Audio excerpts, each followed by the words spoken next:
वैशाख मास की कथा अध्याय 11वां। महर्षि वशिष्ठ के उपदेश से राजा कीर्तिमान का अपने राज्य में वैशाख मास के धर्म का पालन कराना और यमराज का ब्रह्मा जी से राजा के लिए शिकायत करना। मिथिलापति ने पूछा, ब्रह्मन, जब वैशाख मास के धर्म अतिशय सुलभ पुण्य राशि प्रदान करने वाले भगवान विष्णु के लिए प्रतिकारक चारों पुरुषार्थों की तत्काल सिद्धि कराने वाले सनातन और वेदोक्त हैं, तब संसार में उनकी प्रसिद्धि कैसे नहीं हुई। श्रुतदेव जी ने कहा, राजन, इस पृथ्वी पर लौकिक कामना रखने वाले ही मनुष्य अधिक हैं। उनमें से कुछ राजस और कुछ तामस हैं। वे लोग इस संसार के भोगों तथा पुत्र पौत्रादि संपदाओं की ही अभिलाषा रखते हैं।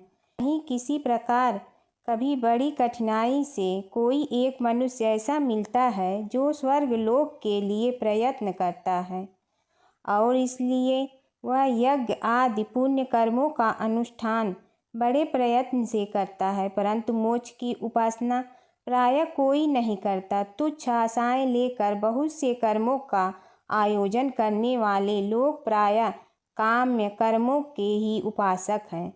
यही कारण है कि संसार में राजस और तामस धर्म अधिक विख्यात हो गए हैं, परंतु सात्विक धर्मों की प्रसिद्धि नहीं हुई। ये सात्विक धर्म भगवान विष्णु को प्रसन्न करने वाले हैं, निष्काम भाव से किए जाते हैं और यह लोक तथा परलोक में सुख प्रदान करते हैं।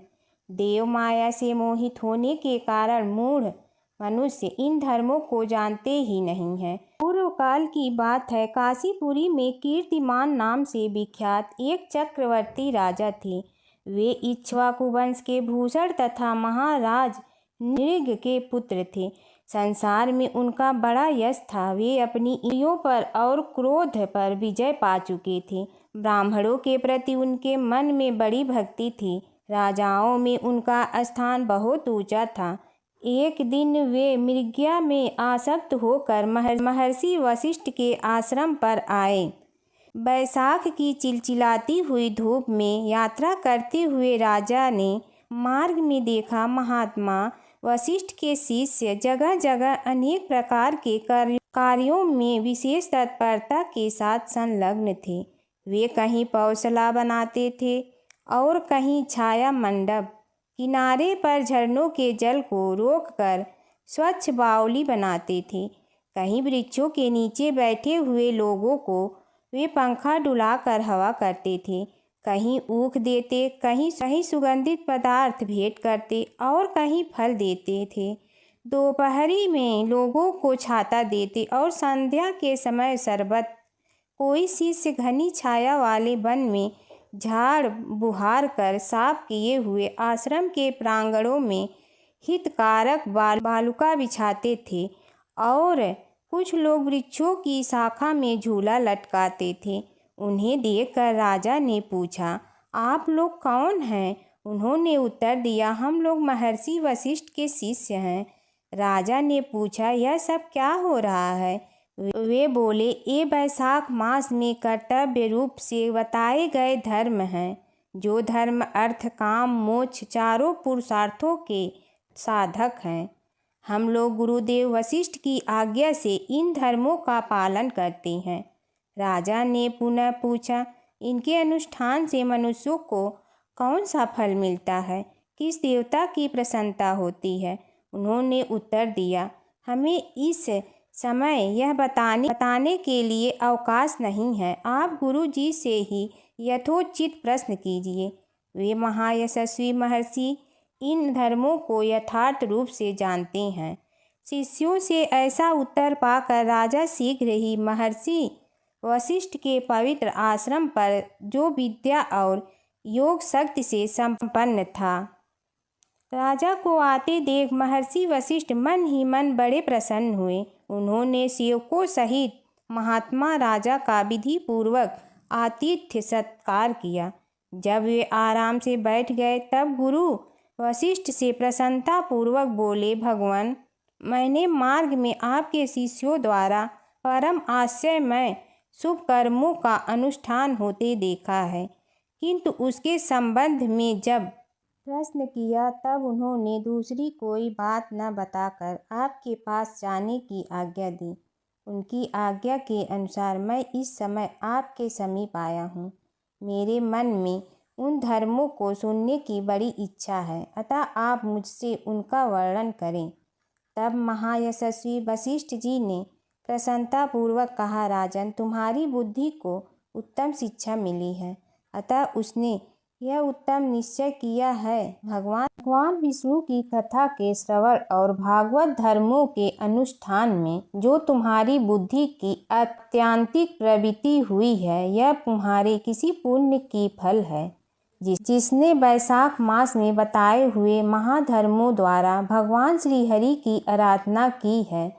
उसके उन धर्मों से भगवान बहुत संतुष्ट होते हैं और उसे मनोवांछित वस्तु प्रदान करते हैं।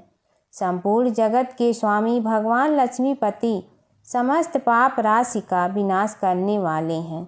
वे सूक्ष्म धर्मों से प्रसन्न होते हैं, केवल परिश्रम और धन से नहीं। भगवान विष्णु भक्ति से पूजित होने पर अभीष्ट प्रदान करते हैं, इसलिए सदा भगवान विष्णु की भक्ति करनी चाहिए।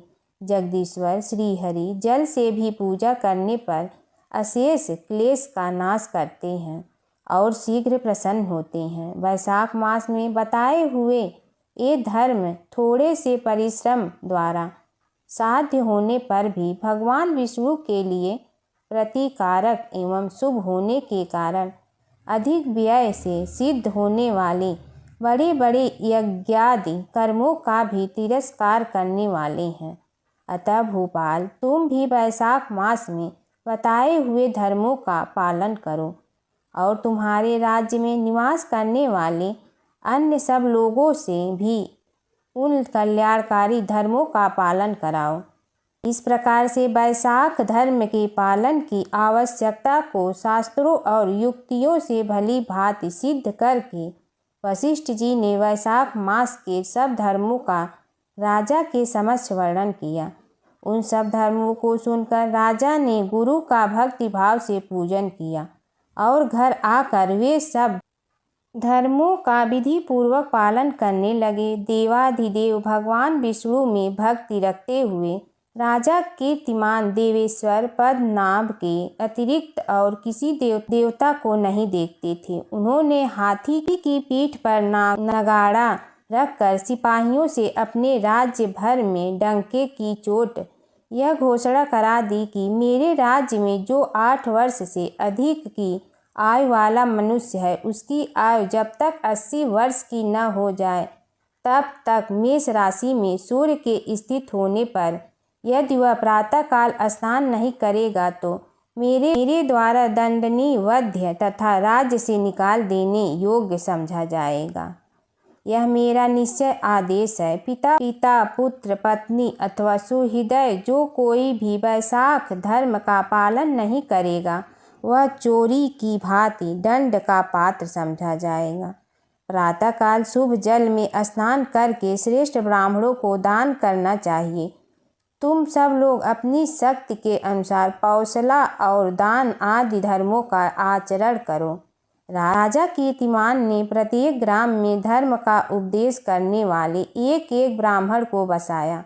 5-5 गांवों पर एक एक ऐसे अधिकारी की नियुक्ति की जो धर्म का त्याग करने वाले लोगों को दंड दे सके। उस अधिकारी की सेवा में 10-10 घुड़सवार रहते थे।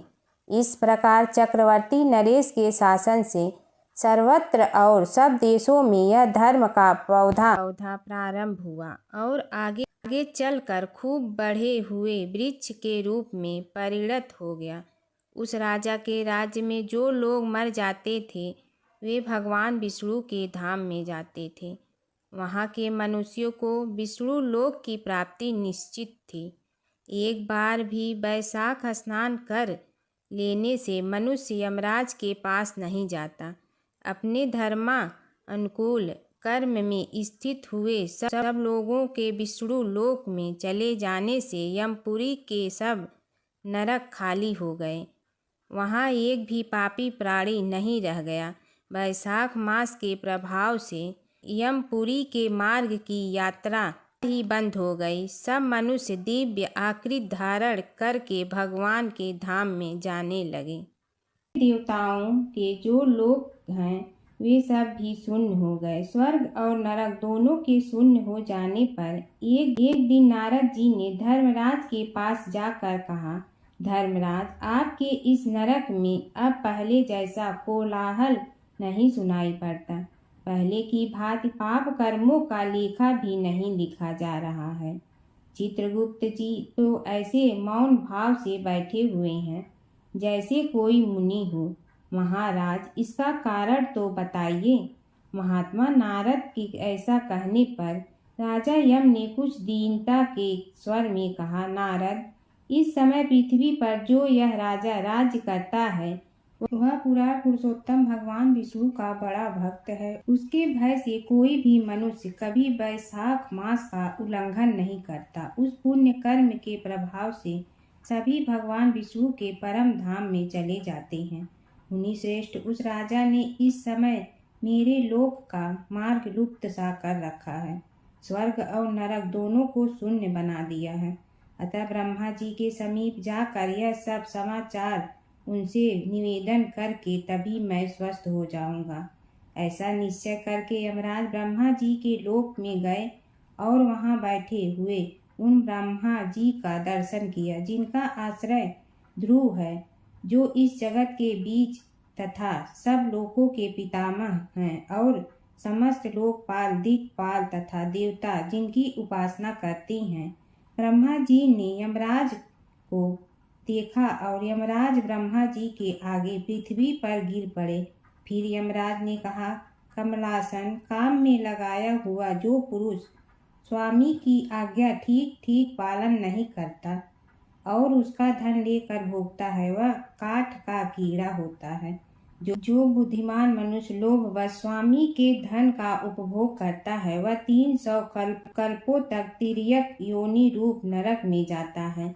जो कार्य में नियुक्त हुआ पुरुष कार्य करने में समर्थ होकर भी अपने घर में ही बैठा रहता है वह बिलाव होता है। देव, मैं आपकी आज्ञा से धर्म पूर्वक प्रजा का शासन करता आ रहा हूँ। मैं अब तक मुनियों और धर्म शास्त्रों के कथा अनुसार पुण्यात्मा को पुण्य के फल से और पापात्मा को पाप के फल से संयुक्त किया करता था, परंतु अब आपकी आज्ञा का पालन करने में असमर्थ हो गया हूँ। कीर्तिमान के राज्य में सब कुछ वैशाख मासोक्त पुण्य कर्मों का अनुष्ठान करके पितरों और पितामहों के साथ वैकुंठ धाम में चले जाते हैं। उनके मरे हुए पितर और मातामह आदि भी विष्णु लोक में चले जाते हैं। इतना ही नहीं, पत्नी की पिता, ससुर आदि भी मेरे लेख को मिटाकर विष्णु लोक में चले जाते हैं। देव बड़े बड़े यज्ञों द्वारा भी मनुष्य ऐसी गति नहीं पाता है जैसी वैशाख मास से मिल रही है। संपूर्ण तीर्थों से, दान आदि से, तपस्याओं से, व्रतों से अथवा संपूर्ण धर्मों से युक्त मनुष्य भी उस गति को नहीं पाता जो वैशाख धर्म में तत्पर हुए मनुष्य को प्राप्त हो रही है। वैशाख में प्रातः काल स्नान करके देव पूजन, मास महात्म्य की कथा का श्रवण तथा भगवान विष्णु को प्रिय लगने वाले तदानुकूल धर्मों का पालन करने वाला मनुष्य एकमात्र विष्णु लोक का स्वामी होता है। और जगतपति भगवान विष्णु के लोक की तो मेरी समझ में कोई सीमा ही नहीं है, किंतु कि सब ओर से कोटि कोटि प्राणियों का समुदाय वहां पहुंच रहा है तो भी वह भरता नहीं है। इस संसार में पवित्र और अपवित्र सभी लोग राजा की आज्ञा से वैशाख मास के धर्म का पालन करके विष्णु लोक को जा रहे हैं। लोकनाथ, उसकी प्रेरणा से संस्कारहीन मनुष्य भी वैशाख स्नान मात्र से वैकुंठ धाम में चले जाते हैं। वह केवल भगवान विष्णु के चरणों की शरण लेने वाले हैं।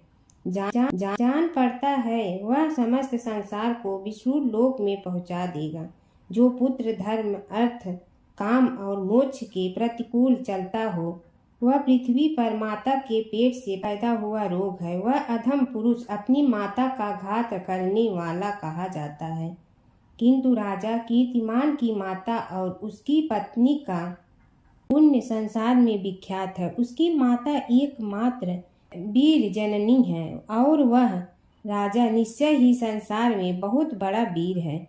जिस प्रकार कीर्तिमान मेरी लिपि को मिटाने में उद्यत हुआ है, ऐसा उद्योग पुराणों में और किसी का नहीं सुना गया है। भगवान विष्णु की भक्ति में तत्पर हुआ राजा कीर्तिमान के सिवा दूसरे ऐसे किसी को मैं नहीं जानता जो डंका बजाकर घोषणा करते हुए लोगों को ऐसी प्रेरणा देता हो और मेरे लोक के मार्ग को विलुप्त करने की चेष्टा करता रहा हो।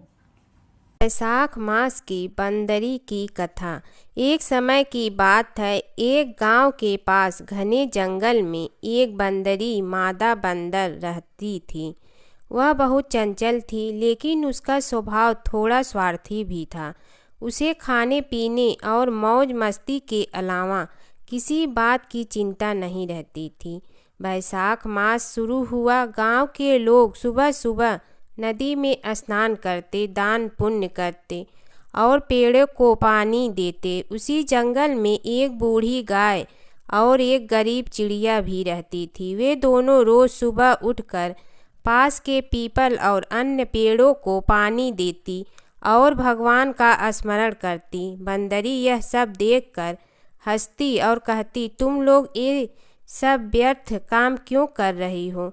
इससे क्या मिलेगा? चिड़िया बोली, बहन, वैशाख मास में स्नान, दान और पेड़ों को पानी देना बहुत पुण्य का काम है। इससे जीवन में सुख शांति मिलती है। लेकिन बंदरी ने उनकी बात नहीं मानी और अपने ही आनंद में लगी रही। कुछ दिनों बाद भयंकर गर्मी पड़ी। जंगल के कई पेड़ सूखने लगे। जिन पेड़ों को चिड़िया और गाय पानी देती थी वे हरे भरे रहे। उसी हरियाली के कारण उन्हें फल और छाया मिलती रही। लेकिन बंदरी के आसपास के पेड़ सूख गए। उसे न फल मिला न छाया। भूख और गर्मी से वह बहुत परेशान हो गई।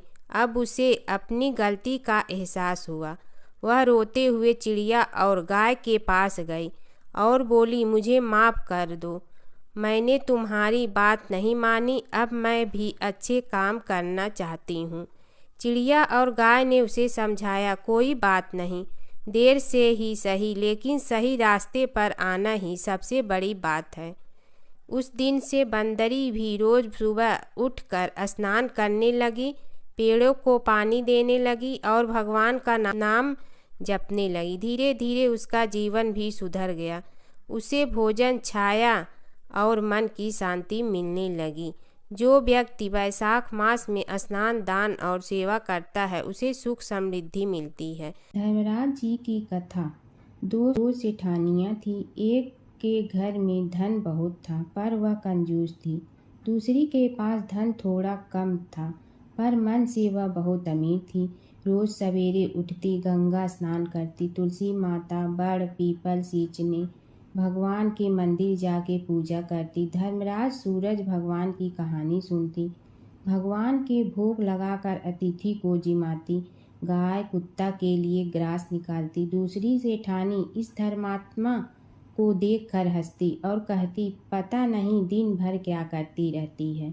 थोड़े समय बाद दोनों सेठानियों को भगवान का बुलावा आया। धर्मात्मा सेठानी के तो यमराज जी ने विमान भेजा और दूसरी को दूत मारते ही ले गया। रास्ते में सेठानी बोली, मेरे को भूख लगी है। तो दूत बोले, किसी को कुछ दिया होगा तो मिलेगा। फिर बोली, प्यास लगी है। दूत बोले, किसी को पानी पिलाया तो मिलेगा। रास्ते में उसे काट चुभने लगे, गर्मी पड़ने लगी, पर दूत तो उसे घसीटे ही ले गए। अब सेठानी बहुत पछताने लगी कि सब कुछ होते हुए भी दान धर्म नहीं किया। इतने में यमराज का दरबार आया। धर्मात्मा बुढ़िया को भगवान के पास सिंहासन मिला और वह उस पर बैठी थी। उधर दूसरी सेठानी को तपते कुंड में डाल दिया। अब सेठानी यमराज से बोली, मुझे 1.25 पहर का जीवन दान दे दो। मैं वापस आकर दंड भोग लूंगी। यमराज बोले, ठीक है। सेठानी के शरीर में वापस प्राण डाल दिए। संसार में आते ही पंडितों को बुलाकर सेठानी ने धर्मराज की कथा सुनी।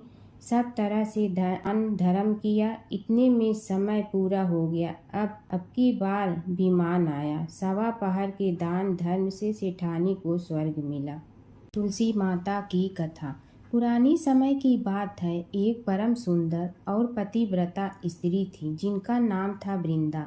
वे भगवान विष्णु की परम भक्त थी और उनका विवाह राक्षस राजा जलंधर से हुआ था। जलंधर बहुत शक्तिशाली था और उसकी शक्ति का रहस्य था उसकी पत्नी वृंदा की अटूट पतिव्रता धर्म। जब तक वृंदा अपने पति के प्रति सच्ची और समर्पित रही तब तक कोई भी देवता जलंधर को पराजित नहीं कर सकता था। देवताओं ने कई बार प्रयास किया लेकिन जलंधर अजेय रहा। तब सभी देवता भगवान विष्णु के पास गए और उनसे सहायता मांगी। भगवान विष्णु ने एक लीला रची। वे जलंधर का रूप धारण करके वृंदा के सामने प्रकट हुए। वृंदा ने उन्हें अपना पति समझकर उनका सत्कार किया, लेकिन जैसे ही वृंदा को सच्चाई का पता चला उनका पतिव्रता धर्म भंग हो गया। उसी क्षण देवताओं ने जलंधर का वध कर दिया। जब वृंदा को यह ज्ञात हुआ कि यह सब भगवान विष्णु की लीला थी तो वे बहुत दुखी हुई और उन्होंने भगवान विष्णु को श्राप दिया कि वे पत्थर बन जाएं। उसी श्राप के कारण भगवान विष्णु शालिग्राम पत्थर के रूप में प्रकट हुए। इसके बाद वृंदा ने अपने प्राण त्याग दिए। उनके शरीर से एक पवित्र पौधा उत्पन्न हुआ जिसे आज हम तुलसी के नाम से जानते हैं। तभी से तुलसी को देवी का रूप माना जाता है और उनकी पूजा की जाती है। तुलसी माता को घर में रखने से सुख समृद्धि आती है। भगवान विष्णु को तुलसी अत्यंत प्रिय है। बिना तुलसी के भगवान विष्णु की पूजा अधूरी मानी जाती है। सच्ची भक्ति और पतिव्रता धर्म में अपार शक्ति होती है। केला सींचने की कथा। एक समय की बात है। एक गांव में एक गरीब लेकिन बहुत श्रद्धालु स्त्री रहती थी। वह प्रतिदिन भगवान विष्णु और माता लक्ष्मी की पूजा करती थी। एक दिन उसने सुना कि केला के पेड़ को सींचने से, पानी देने और उसकी पूजा करने से घर में सुख समृद्धि आती है। उसने पूरे मन से हर गुरुवार को केले के पेड़ की पूजा शुरू कर दी। जल चढ़ाती, दीप जलाती और भगवान विष्णु का नाम जपती।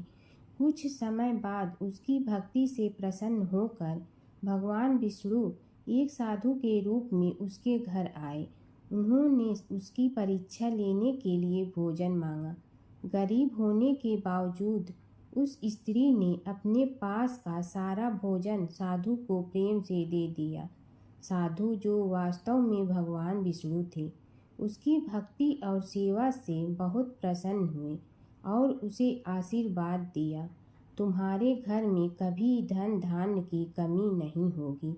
धीरे धीरे उस स्त्री का जीवन बदलने लगा। उसके घर में सुख समृद्धि आने लगी और हमेशा खुश रहने लगी। वो धर्मराज जी की परम भक्त पोपा बाई की कथा। एक गांव में एक पोपा बाई रहती थी। जब वह 5 साल की थी तभी से वह नियम से धर्मराज जी व्रत की कथा सुनती थी और व्रत करती थी। एक दिन उसने अपने भाई व भाभी से कहा कि मैं शादी नहीं करूँगी। अब मैं अपना समय भगवान की पूजा अर्चना में ही बिताना चाहती हूँ। इसलिए मेरी झोपड़ी गांव के बाहर बनवा दो और गांव में सबको कह दो कि वह अपनी गाय व बछड़ों को मेरे यहाँ ही घास भूस चरने को भेज दो और जिसकी भी इच्छा हो, श्रद्धा हो, मुझे खाना भिजवा दो। एक दिन नगर का राजा शिकार खेलने जंगल में आया और गांव के बाहर जंगल के पास बनी झोपड़ी देखकर रुक गया। झोपड़ी के पास जाकर उसने आवाज़ लगाई कि कौन है, लेकिन भीतर से कोई आवाज़ न आने पर वह लगातार दरवाज़ा खटखटाता रहा। तब पोपा बाई उठी और कहने लगी कि कौन हो तुम जो बार बार दरवाज़ा बजा रहे हो, क्यों आवाज़ लगा रहे हो। राजा ने कहा कि मैं यहाँ का राजा हूँ और तुम्हारे साथ विवाह करूँगा। पोपा बाई ने कहा कि जहाँ से आए हो वहीं चले जाओ, मैं किसी पराए आदमी का मुँह नहीं देखती हूँ। राजा ने पोपा बाई की एक नहीं सुनी और जबरदस्ती उठा ले गया। तब पोपा बाई ने राजा को श्राप दिया कि तुम्हारा सारा राजपाट नष्ट हो जाएगा। महल में आने पर राजा की रानियों ने सारी बात सुनकर राजा से अनुरोध किया कि पोपा बाई को वहीं वापस छोड़ आओ। राजा जब पोपा बाई को वापस झोपड़ी में छोड़ने जाने लगा तो रास्ते में पाप की नदी आई, जिसमें राजा डूब गया। कुछ समय बाद पोपा बाई मृत्यु के बाद धर्मराज जी के यहाँ पहुँची और धर्मराज जी ने उन्हें स्वर्ग का राज दे दिया। एक बार एक सेठ व सेठानी मृत्यु लोक से स्वर्ग लोक आए तो उसके द्वार बंद देखकर वह धर्मराज जी से द्वार खोलने का आग्रह करते हैं। धर्मराज जी कहते हैं, इस द्वार पर पोपा बाई का राज है। इस पर सेठ सेठानी कहते हैं कि हम पोपा बाई को नहीं जानते हैं। धर्मराज जी उन दोनों की बात सुनकर कहते हैं कि तुम दोनों 7 दिन तक मृत्युलोक में रहो। 8 खोपड़ा से राई भरकर 5 कपड़े ऊपर रख कर कहानी सुनकर उद्यापन करना और कहना कि राज है, पोपा बाई लेखा लेगी राई राई का। सारे बोलो पोपा बाई की जय। भगवान विष्णु और नारद की कथा। एक बार नारद मुनि जी ने भगवान विष्णु जी से पूछा, हे भगवान, आपका इस समय सबसे प्रिय भक्त कौन है।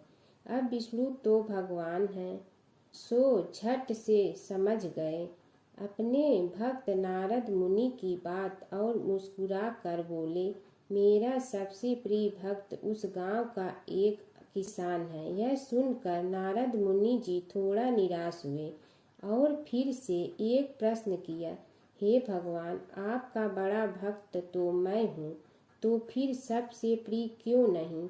भगवान विष्णु जी ने नारद मुनि जी से कहा, इसका जवाब तो तुम खुद ही दोगे। जाओ एक दिन उसके घर रहो और फिर सारी बात मुझे बताना। नारद मुनि जी सुबह सवेरे मुंह अंधेरे उस किसान के घर पहुंच गए।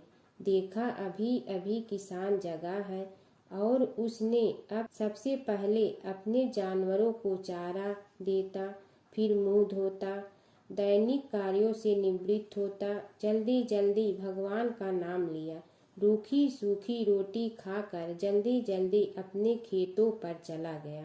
सारा दिन खेतों में काम किया और शाम को वापस घर आया। जानवरों को अपनी जगह बांधा, उन्हें चारा पानी डाला, हाथ धोया, मुंह धोया, फिर थोड़ी देर भगवान का नाम लिया, फिर परिवार के संग बैठकर खाना खाया और कुछ बातें की और फिर से सो गया।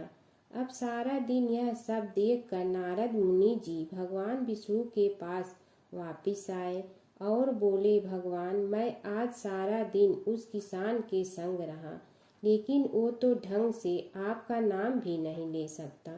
उसने थोड़ी देर सुबह थोड़ी देर शाम को और भी जल्दी जल्दी आपका ध्यान किया और मैं तो 24 घंटे सिर्फ आपका ही नाम जपता हूँ। क्या आपका सबसे प्रिय भक्त वो गरीब किसान ही है।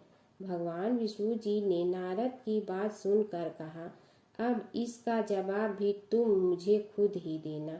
और भगवान विष्णु जी ने एक कलश अमृत से भरा नारद मुनि को थमाया और बोले, इस कलश को लेकर तुम तीनों लोकों की परिक्रमा कर के आओ, लेकिन ध्यान रहे अगर एक बूंद भी अमृत नीचे गिरा तो तुम्हारी सारी भक्ति और पुण्य नष्ट हो जाएगी। नारद मुनि तीनों लोकों की परिक्रमा करके जब भगवान विष्णु के पास वापस आए तो खुश होकर बोले, भगवान, मैंने एक बूंद भी अमृत नीचे नहीं गिरने दिया। विष्णु भगवान ने पूछा, और इस दौरान तुमने मेरा नाम कितना बार लिया, मेरा स्मरण कितनी बार किया? तो नारद बोले, अरे भगवान जी, मेरा तो सारा ध्यान इस अमृत पर था, फिर आपका ध्यान कैसे करता? भगवान विष्णु ने कहा, हे नारद, देखो उस किसान को, वो अपना कर्म करते हुए भी नियमित रूप से मेरा स्मरण करता है, क्योंकि जो अपना कर्म करते हुए भी मेरा जाप करे वो ही मेरा सबसे प्रिय भक्त है। तुम तो सारे दिन खाली बैठे ही जप करते हो, और जब तुम्हें कर्म दिया तो मेरे लिए तुम्हारे पास समय ही नहीं था। तो नारद मुनि सब समझ गए और भगवान के चरण पकड़ कर बोले, हे भगवान, आपने मेरा अहंकार तोड़ दिया, आप धन्य हैं। एक समय की बात है, एक नगर में एक बहुत धनी श्रेष्ठ रहता था। उसके पास धन धान की कोई कमी नहीं थी, लेकिन वह बहुत कंजूस और कठोर स्वभाव का था। न वह दान करता था, न किसी गरीब की मदद करता था। उसी नगर में एक गरीब ब्राह्मण रहता था। वह रोज सुबह उठकर भगवान विष्णु स्मरण करता, वैशाख मास में स्नान करता और अपनी क्षमता के अनुसार थोड़ा बहुत दान जरूर करता। एक दिन उस ब्राह्मण ने सोचा, मेरे पास देने के लिए कुछ नहीं, फिर भी मैं श्रद्धा से एक लोटा जल किसी प्यासे को दूंगा। वह प्रतिदिन नदी से जल भरकर रास्ते में आने जाने वालों को पिलाने लगा। उसकी इस सेवा भावना से भगवान विष्णु बहुत प्रसन्न हुए। दूसरी ओर वह सेठ अपने धन के घमंड में किसी को कुछ नहीं देता था। समय बीता और दोनों की मृत्यु हो गई। मृत्यु के बाद ब्राह्मण को स्वर्ग में स्थान मिला, क्योंकि उसने सच्चे मन से सेवा और दान किया था। वही सेठ को नरक की यातनाएं सहनी पड़ी, क्योंकि उसने कभी दया या दान नहीं किया। कुछ समय बाद सेठ को अपनी गलती का एहसास हुआ और उसने प्रार्थना की, हे प्रभु, मुझे एक और अवसर दें। भगवान विष्णु ने उसकी प्रार्थना सुनकर कहा, धन से नहीं, मन से किया गया दान ही श्रेष्ठ होता है। वैशाख मास में किया गया छोटा सा पुण्य भी अनंत फल देता है। बोलो विष्णु भगवान की जय। एक समय की बात है, एक नगर में एक अत्यंत गरीब ब्राह्मण रहता था। वह प्रतिदिन भगवान विष्णु का स्मरण करता, लेकिन उसके पास न तो अच्छे वस्त्र थे और न ही भोजन का साधन। फिर भी उसका मन सदैव भक्ति में लीन रहता।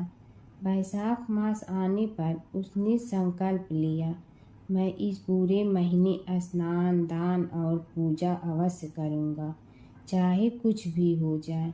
वह प्रतिदिन प्रातः काल उठकर नदी में स्नान करता, तुलसी के पास जल अर्पित करता और भगवान विष्णु की पूजा करता। भोजन न होने पर भी वह भूखा रहकर भक्ति करता रहा। एक दिन उसकी परीक्षा लेने के लिए भगवान विष्णु एक साधु के वेश में उसके द्वार पर आए। उन्होंने कहा, हे ब्राह्मण, मुझे बहुत भूख लगी है, क्या तुम मुझे कुछ भोजन दे सकते हो? ब्राह्मण के पास केवल थोड़ा सा अन्न बचा था, जो उसने अपने लिए रखा था, लेकिन उसने बिना सोचे वह सारा अन्न उस साधु को दे दिया और स्वयं भूखा रह गया। उसकी निस्वार्थ सेवा और सच्ची भक्ति देखकर भगवान विष्णु अत्यंत प्रसन्न हुए। वे अपने वास्तविक स्वरूप में प्रकट हुए और बोले, हे भक्त, तुम्हें सच्ची भक्ति और दान का आदर्श प्रस्तुत किया है। मैं तुम्हें धन, सुख और मोक्ष का वरदान देता हूँ। इसके बाद ब्राह्मण का जीवन बदल गया। उसके घर में धन धान की वर्षा होने लगी और वह सुखपूर्वक जीवन बिताने लगा। अंत में उसे मोक्ष की प्राप्ति हुई। एक समय की बात है, एक नगर में एक बहुत ही गरीब वृद्ध महिला रहती थी। उसके पास न धन था न कोई सहारा, लेकिन उसके मन में भगवान के प्रति अटूट श्रद्धा थी। वैशाख मास आते ही वह प्रतिदिन प्रातः उठकर नदी में स्नान करती, पीपल के वृक्ष को जल चढ़ाती और भगवान विष्णु का नाम जपती। उसकी पड़ोसन बहुत धनी थी, परंतु उसे इन धार्मिक कार्यों में कोई रुचि नहीं थी। वह अक्सर उस वृद्धा का मजाक उड़ाती और कहती, इतनी गरीबी में भी तू ये सब करती है, इससे क्या मिलेगा? वृद्धा मुस्कुरा कर कहती, भगवान सब देखते हैं, समय आने पर फल अवश्य देंगे। एक दिन वैशाख मास के अंतिम दिनों में भगवान ने वृद्धा की भक्ति की परीक्षा लेने का विचार किया। वे एक साधु का रूप धारण कर उसके घर पहुँचे और भोजन मांगा। वृद्धा के पास खाने के लिए केवल थोड़ा सा आटा और पानी था। उसने बिना सोचे वही साधु को प्रेम से खिला दिया और खुद भूखी रह गई। साधु भगवान उसकी सच्ची भक्ति से अत्यंत प्रसन्न हुए। उन्होंने अपना असली रूप दिखाकर कहा, हे माता, तुमने सच्चे मन से सेवा की है, इसलिए मैं तुम्हें वरदान देता हूँ कि तुम्हारे घर में कभी धन धान्य की कमी नहीं होगी। इतना कहकर भगवान अदृश्य हो गए।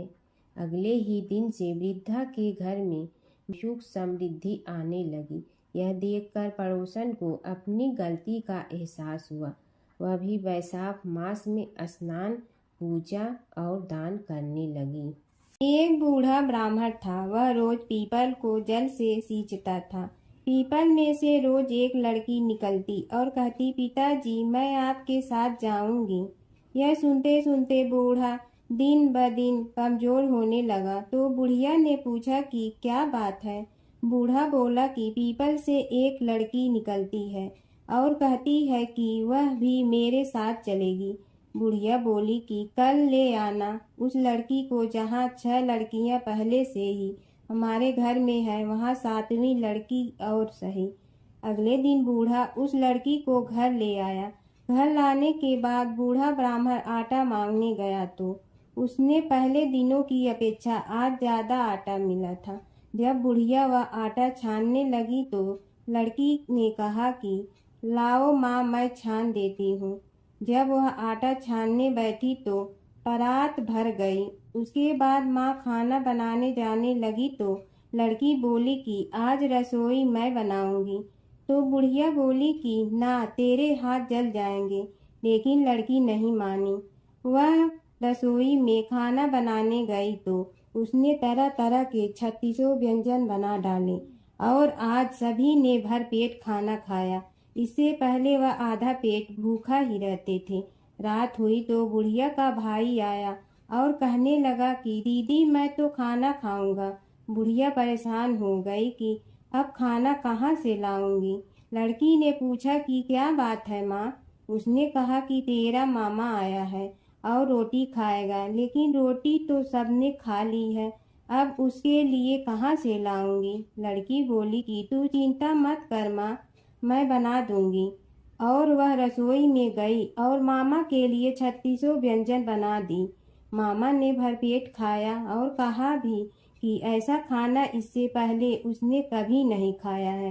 बुढ़िया ने कहा कि भाई, तेरी बावनी भाजी है, उसी ने बनाया है। शाम हुई तो लड़की बोली कि माँ, चौका लगा के चौके का दिया जला देना, कोठे में मैं सोऊंगी। बुढ़िया बोली कि ना बेटी, तू डर जाएगी। लेकिन वह बोली कि ना माँ, मैं नहीं डरूंगी, मैं अंदर कोठे में ही सोऊंगी। वह कोठे में ही जाकर सो गई। आधी रात को लड़की उठी और चारों ओर आंख मारी तो धन ही धन हो गया। वह बाहर जाने लगी तो एक बूढ़ा ब्राह्मण सो रहा था। उसने देखा तो कहा कि बेटी, तू कहाँ चली? लड़की बोली कि मैं तो दरिद्रता दूर करने आई थी, अगर तुम्हें दूर करवानी है तो करवा लो। उसने बूढ़े के घर में भी आँख से देखा तो चारों ओर धन ही धन हो गया। सुबह सवेरे सब उठे तो लड़की को ना पाकर उसे ढूंढने लगे कि पावनी बेटी कहाँ चली गई। बूढ़ा ब्राह्मण बोला कि वह तो लक्ष्मी माता थी, जो तुम्हारे साथ मेरी दरिद्रता भी दूर कर गई। हे लक्ष्मी माता, जैसे आपने उनकी दरिद्रता दूर की, वैसे ही सबकी करना। एक नगर में एक ब्राह्मण दंपति रहते थे। वे दोनों प्रतिदिन 7 कोस दूर गंगा और यमुना नदी में स्नान करने जाते थे। इतनी दूर आने जाने से ब्राह्मण की पत्नी थक जाती थी। एक दिन उसने अपने पति से कहा कि हमारा एक पुत्र होता तो कितना अच्छा रहता। पुत्र के बहू आती तो हमें घर वापस जाने पर खाना बना हुआ मिलता और बहू घर का काम भी कर देती। अपनी पत्नी की बात सुनकर ब्राह्मण ने कहा कि तूने बात तो सही कही है, चल मैं तेरे लिए बहू ला ही देती हूँ। ब्राह्मण ने कहा कि एक पोटली में आटा डालकर कुछ मोहरे रख दे। ब्राह्मण के कहे अनुसार उसने पोटली बांध कर दे दी। पोटली लेकर ब्राह्मण चला गया। ब्राह्मण सफ़र के दौरान यमुना के किनारे बहुत ही सुंदर लड़कियां दिखाई दी। वे रेत में घर बनाकर खेल रही थीं। उनमें से एक लड़की ने कहा कि मैं अपना घर नहीं बिगाड़ूंगी, मुझे तो रहने के लिए एक घर चाहिए। लड़की की बात सुनकर ब्राह्मण मन ही मन सोचने लगा कि बहू बनाने के लिए यही लड़की उचित है। जब वह लड़की जाने लगी तो ब्राह्मण भी उसके पीछे पीछे उसके घर तक चला गया। वहां जाकर ब्राह्मण ने उस लड़की से कहा, बेटी, किसी के घर खाना नहीं खाता, मैं अपने साथ आटा लेकर आया हूँ। तुम अपनी माता से पूछो कि क्या वह मेरे लिए आटा छान कर 4 रोटी बना देंगी।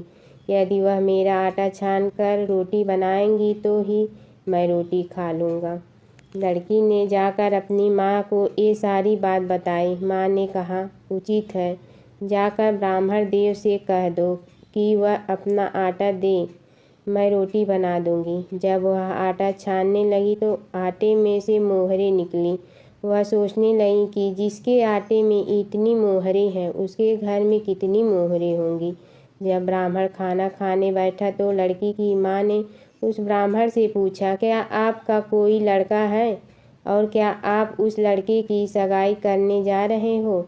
यह सुनकर ब्राह्मण ने कहा कि मेरे लड़का तो काशी में पढ़ने गया हुआ है, लेकिन यदि तुम कहो तो खाड़ कटोरे से विवाह करके तेरी बेटी को अपने साथ ले जाऊं। लड़की की माँ ने कहा, ठीक है ब्राह्मण देव। इस पर लड़की की माँ ने लड़की की खाट कटोरे से शादी करके ब्राह्मण के साथ भेज दिया।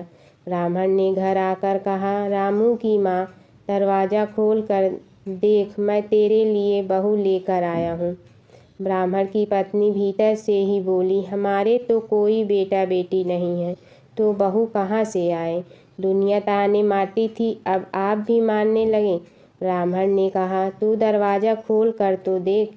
जब ब्रह्मचारी ने दरवाज़ा खोला तो सामने बहू को खड़ी देखा। उसने बहू का स्वागत किया और आदर सत्कार से अंदर ले गई।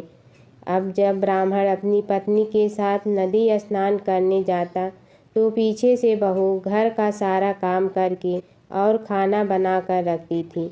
वह उनके कपड़े धोती और रात को हाथ पैर भी दबाती थी। इस तरह बहुत दिन बीत गए। ब्रह्मचारी ने अपनी बहू से कहा कि बहू कभी भी चूल्हे की आग मत बुझने देना और मटके का पानी खत्म मत होने देना। परंतु एक दिन चूल्हे की आग बुझ गई। यह देखकर बहू घबरा गई और भागी भागी अपनी पड़ोसन के पास गई और कहा कि मेरे चूल्हे की आग बुझ गई है, मुझे थोड़ी आग चाहिए। मेरे सास ससुर सुबह 5 बजे से गए हुए हैं, वह थके हुए घर आएंगे, इसलिए मुझे उनके लिए खाना बनाना है। यह सुनकर पड़ोसन ने कहा कि तू तो बावली है, तुझे यह दोनों मिलकर पागल बना रहे हैं। इनके कोई पुत्र नहीं है, ये निसंतान है। बहू ने कहा, नहीं, ऐसा मत बोलो, इनका बेटा तो बनारस काशी में पढ़ने गया हुआ है। इस पर पड़ोसन ने कहा कि यह तुझे झूठ बोलकर लाए हैं, मेरी बात सच मान, इनके कोई बेटा नहीं है। अब बहू पड़ोसन की बातों में आ गई और कहने लगी कि अब आप ही बताओ मैं क्या करूं। पड़ोसन ने कहा कि क्या है, जब तुम्हारे सास ससुर आए तो जली हुई रोटियां बनाकर देना और बिना नमक की दाल बना कर देना। खीर की करछी दाल में और दाल की करछी खीर में डाल देना। पड़ोसन ने उसे अच्छे से सिखा पढ़ा दिया। फिर जब उसने सास ससुर घर आए तो उसने न तो उनका आदर सत्कार किया, ना ही उनके कपड़े धोए। जब उसने सास ससुर को खाना दिया तो सास बोली, बहू आज यह रोटियां जली हुई क्यों हैं और दाल भी अलुनी है। तब बहू ने पलट कर कहा कि एक दिन ऐसा खाना खा लोगे तो कुछ बिगड़ नहीं जाएगा। तुम्हारा सास ससुर को खरी खोटी सुनाकर वह फिर से पड़ोसन के पास गई और बोला कि अब आगे क्या करना है। पड़ोसन ने कहा कि अब तुम सातों कोठों की चाबी मांग लेना। अगले दिन जब भी स्नान करने के लिए जाने लगे तो बहू अड़ गई कि मुझे तो सातों कोठों की चाबी चाहिए। तब ससुर ने कहा कि इसे चाबी दे दो। तब सास ने बहू को चाबी दे दी। सास ससुर के जाने के बाद जब बहू ने दरवाजे खोले तो देखा कि किसी में अन्न भरा है, किसी में धन भरा है और किसी कोठे में बर्तन पड़े हैं। जब उसने सबसे ऊपर का 7वां कोठा खोला तो देखा कि शिव जी, पार्वती माता, लक्ष्मी, गणेश जी, पीपल पथवारी, कार्तिक के ठाकुर, राई, दामोदर, तुलसी जी का बिड़वा, गंगा, यमुना और 33 कोटि देवी देवता विराजमान है। वहीं पर एक लड़का चंदन की चौकी पर बैठा माला जप रहा है। यह सब देखकर उसने लड़के से पूछा कि तुम कौन हो। तब लड़का बोला कि मैं तेरा पति हूँ, अभी दरवाज़ा बंद कर दे, जब मेरे माता पिता आएंगे तब दरवाज़ा खोलना। यह सब देखकर बहू बहुत खुश हुई और 16 श्रृंगार कर सुंदर वस्त्र पहनकर अपने सास ससुर का इंतजार करने लगी।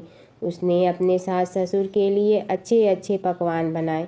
जब उसके सास ससुर घर पर आए तो उसने उनका आदर सत्कार किया और प्रेम पूर्वक खाना खिलाया और हाथ पैर दबाने लगी। पैर दबाते दबाते बहू ने कहा कि माँ, आप इतनी दूर गंगा यमुना स्नान करने के लिए जाती हो तो आप थक जाती हो, इसलिए आप घर पर ही स्नान क्यों नहीं कर लेती। यह सुनकर सास कहने लगी कि बेटी, गंगा यमुना घर पर तो नहीं बहती हैं। तब उसने कहा, हाँ माँ जी, बहती हैं, चलो मैं आपको दिखाती हूँ। जब बहू ने 7वां कोठा खोल कर दिखाया तो उसमें शिव जी, पार्वती जी, गणेश जी, लक्ष्मी जी, पीपल पथवारी, कार्तिक के ठाकुर, राई, दामोदर, तुलसी जी का बिड़वा, गंगा यमुना बह रही थी और 33 कोटि देवी देवता विराजमान हैं। वहीं चौकी पर बैठा एक लड़का माला जप रहा है। माँ ने उसे देखकर कहा कि बेटा, तुम कौन हो। लड़का बोला, माँ, मैं तेरा बेटा हूँ। तब ब्रह्माणी ने पूछा कि तू कहाँ से आया है। लड़के ने जवाब दिया कि मुझे कार्तिक ने भेजा है। माँ ने कहा, बेटा, यह संसार कैसे मानेगा कि तू मेरा बेटा है। माँ ने कुछ विद्वान पंडितों से मन्नत मांगी। पंडितों ने कहा, इस पार बहू बेटा खड़े हो जाए और उस पार माँ खड़ी हो जाए। माँ ने चमड़े की अंगिया पहनी हो और छाती में से दूध की धार निकलकर बेटे की दाढ़ी मूछ भिगे और पवन पानी से गठजोड़ा बंधे, तब मानेंगे कि यह इस माँ का बेटा है। उसने ऐसा ही किया। चमड़े की अंगिया फट गई और छाती में से दूध की धार निकलकर बेटे की दाढ़ी मूछ भीग गई। पवन पानी से बहू बेटे का गठजोड़ा बंध गया। यह सब देखकर ब्राह्मण और उसकी पत्नी की खुशी का ठिकाना न रहा। बंदरी की कहानी। बैसाख मास की पवित्र कथा। एक राजा था। वह बैसाख माह में प्रतिदिन ब्रह्मा मुहूर्त में उठकर गंगा जी में स्नान करता था। राजा का आदेश था कि मुझसे पहले गंगा जी में कोई भी स्नान नहीं करेगा। राजा जब गंगा जी में स्नान करने जाते तो उन्हें प्रतिदिन शांत जल के स्थान पर हिलता हुआ हलचल युक्त जल दिखाई देता था। तो राजा को संदेह होता था कि निश्चय ही मुझसे पहले कोई प्रतिदिन गंगा जी में स्नान करता है। अतः राजा ने नदी के तट पर पहरेदार बिठा दिया। गंगा जी के तट पर एक वृक्ष था। उस पर एक बंदरिया रहती थी। वह प्रतिदिन राजा के स्नान करने से पूर्व स्नान करके वृक्ष पर चढ़कर बैठ जाती थी। इस प्रकार होते होते पूरा बैसाख माह व्यतीत हो गया, किंतु अंतिम दिन राजा के सिपाही ने देख लिया और उस बंदरिया को पकड़कर राजा के पास ले गए और कहा कि यह बंदरिया आपसे पूर्व प्रतिदिन गंगा जी में स्नान करती है। उधर राजा की प्रतिज्ञा थी कि यदि कोई भी स्त्री मुझसे पूर्व स्नान करती होगी तो मैं उससे विवाह कर लूँगा। इसलिए राजा को बंदरिया के साथ विवाह करना ही पड़ा। वैशाख स्नान के पुण्य से बंदरी के गर्भ ठहर गया। 9 मास पूर्ण होने पर बंदरी ने राजा से पूछा कि शिशु जन्म के समय मुझे क्या करना चाहिए। तब राजा ने महल में एक घंटी लगवा दी और बंदरिया से कहा कि जब तुम्हें दर्द हो तो उसे बजा देना, मैं संपूर्ण प्रबंध कर दूंगा। राजा की अन्य रानियां भी थीं, उनकी कोई संतान नहीं थी। बंदरिया को गर्भ है यह समाचार जानकर अन्य रानियां मन ही मन बंदरिया से ईर्ष्या करने लगी और भावी संतान का नाश करते हेतु विभिन्न योजनाएं बनाने लगी। घंटी लगी देखकर एक रानी ने बंदरिया से इसका कारण पूछा। बंदर ने संपूर्ण वृतांत बता दिया। रानी ने बहकाया कि यह एक बार घंटी बजाकर तो देख ले कि राजा आते हैं या नहीं। बंदरी ने घंटी बजाई तो राजा दौड़े दौड़े महल में आए और घंटी बजाने का कारण पूछा। इस पर बंदरी ने उत्तर दिया कि मैंने तो रानियों के कहने पर घंटी बजाई थी। तब रानियों ने राजा से कहा कि यह तो पशु और न जाने कितनी बार घंटी बजाएगी। इस प्रकार कहकर उन्होंने घंटी को हटवा दिया। कुछ दिनों बाद बंदरी के शिशु जन्म का समय आया तो उसने अन्य रानियों से पूछा कि मैं क्या करूं। तब रानी ने कहा कि तुम आंखों पर पट्टी बांधकर सो जाओ। बंदरी के वैशाख माह के स्नान के पुण्य प्रताप के रूप में एक सुंदर पुत्र हुआ। शिशु के जन्म होते ही उसके रोने से पूर्व ही रानियों ने उसे एक टोकरी में रखकर दासी को दे दिया और आदेश दिया कि इसे नदी में बहा कर आओ और उस शिशु के स्थान पर एक पत्थर रख दिया। राजा को भी कहलवा दिया कि बंदरी ने एक पत्थर को जन्म दिया। राजा ने सुना तो उन्होंने भी संतोष कर लिया है कि जब दूसरी रानियों के संतान नहीं है तो यह तो बंदरी है, इसके क्या संतान होगी। उधर दासी ने उस सुंदर सुशील शिशु को नदी में न बहाकर कुम्हार के खंडर में रख दिया। दूसरे दिन कुम्हार कुम्हारी खंडर में आए तो वहां एक सुंदर शिशु को रोता हुआ देखा। कुम्हार कुम्हारिन भी निसंतान थे। उन्होंने उस शिशु को अपने लिए भेजी गई भगवान की भेंट माना और बड़े प्रेम से शिशु का पालन पोषण करने लगे। कुछ बड़ा होने पर बालक को यह ज्ञात हुआ कि वह रानी बंदरी का पुत्र है, जिनको रानियों ने मरवाना चाहा था। एक दिन वह बालक कुम्हार के बनाए हुए मिट्टी के हाथी घोड़े लेकर पनघट पर जा बैठा और दासियों को देखकर कहने लगा कि आओ रे मेरी मिट्टी के हाथी घोड़े, पानी पियो। जब दासियों ने यह बात सुनी तो वह हंसने लगी और बोली, अरे मूर्ख, कभी मिट्टी के हाथी घोड़े भी पानी पीते हैं क्या। इस पर उस बालक ने कहा कि कभी बंदरी के भी पत्थर जन्म लेते हैं क्या। उस बालक की यह बात दासियों ने जाकर महल में कही। तब रानियों ने दूसरे दिन विष मिलाकर लड्डू भेज दिए। ईश्वर की कृपा से लड्डू गोद और बादाम के हो गए और उन लड्डू को खाने से उस लड़के की मृत्यु नहीं हुई। यह समाचार दासी ने रानी को कहा और रानी ने राजा से कहकर कुम्हार को देश से निकलवा दिया। कुम्हार वन में रहने लगा। तत्पश्चात अगले वर्ष चित्र माह में माता गढ़ गौर के पूजन का दिन आया तो वह बंदरी का पुत्र 108 करवे और 108 गोली लेकर तथा घड़े में पानी भरकर बगीचे के बाहर बैठ गया। उधर राजा की और साहूकार की पुत्रियां गढ़गौर बनाने के लिए मिट्टी लेने के लिए आई। तब बगीचे में खेलने और झूलने लगी। इस कारण कुछ समय बाद उन्हें प्यास लगी। तब उन्होंने उस बंदरी के पुत्र से जल पिलाने के लिए कहा तो उस बालक ने उत्तर दिया कि मेरे पास एक गोली है, उसे खाते जाओ और मेरी चारों ओर फेरे लगाती जाओ, तब मैं तुम्हें जल पिलाऊंगा। इस पर पहले तो कन्याओं ने मना किया, किंतु प्यास तीव्र होने के कारण मान गई। इस प्रकार गोली खाने और उस युवक के साथ फेरे लेने से वह गर्भवती हो गई।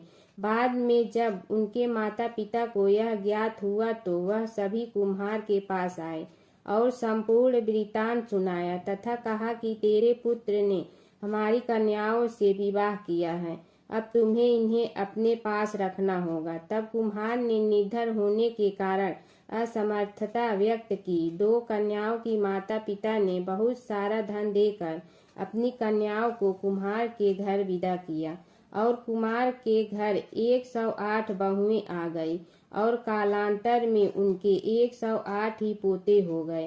कुम्हार ने समस्त नगरी को भोजन हेतु निमंत्रण दिया और राजा को भी बुलवा दिया। राजा के यहाँ से रानी बंदरी के अतिरिक्त सब भोजन हेतु पधारे।